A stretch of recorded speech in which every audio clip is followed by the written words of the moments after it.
এটি সঁচা কাহিনী লৈ আহিছোঁ।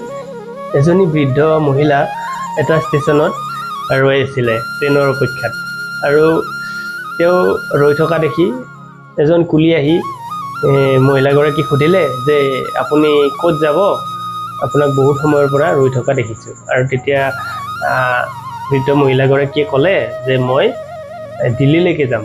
আৰু তেতিয়া কুলিজনে ক'লে যে এতিয়াতো দিল্লীলৈকে যোৱা ট্ৰেইন নাই, ট্ৰেইন আমাৰ এই ষ্টেচনৰ পৰা দুখনহে চলে, আৰু দুয়োখন ট্ৰেইনে ইতিমধ্যে গৈছে, আৰু এতিয়াতো আৰু ট্ৰেইন নাযায়। এটা কাম কৰক, আপুনি অহাকালি ৰাতিপুৱা সোনকালে আহিব আৰু তেতিয়া যাব পাৰিব।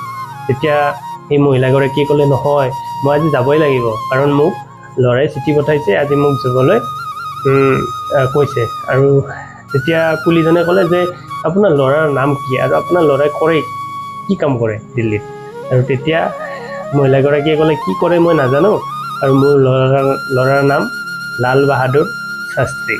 আৰু নামটো শুনাৰ লগে লগে কুলিজন আচৰিত হ'ল। এতিয়া ষ্টাফটোৰ লগত আলোচনা কৰিলে, আলোচনা কৰাৰ পিছত ষ্টাফটোৰ লগত আলোচনা কৰি ওপৰত কথা পাতিলে, পতাৰ পিছত সেই ওপৰৰ পৰা বিশেষ এখন ট্ৰেইনৰ ব্যৱস্থা কৰি সেই মহিলাগৰাকীক সেই ষ্টেচনৰ পৰা দিল্লীলৈ বুলি পঠাই দিলে।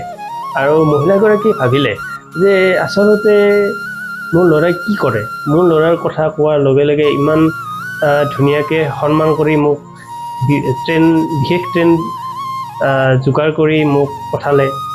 তেতিয়া মহিলাগৰাকীয়ে দিল্লীলৈ গৈ পাই তেওঁ নিজৰ ল'ৰা লাল বাহাদুৰ শাস্ত্ৰীক সুধিলে যে আচলতে তুমি কি কৰা, মোক ইমান ধুনীয়াকৈ এই ষ্টেচনত ট্ৰেইন নাছিলে, দুয়োখন ট্ৰেইন যোৱাৰ পিছতো মোৰ কাৰণে বিশেষ ট্ৰেইনৰ ব্যৱস্থা কৰি দিল্লীলৈকে অহাৰ ব্যৱস্থা কৰি দিছে।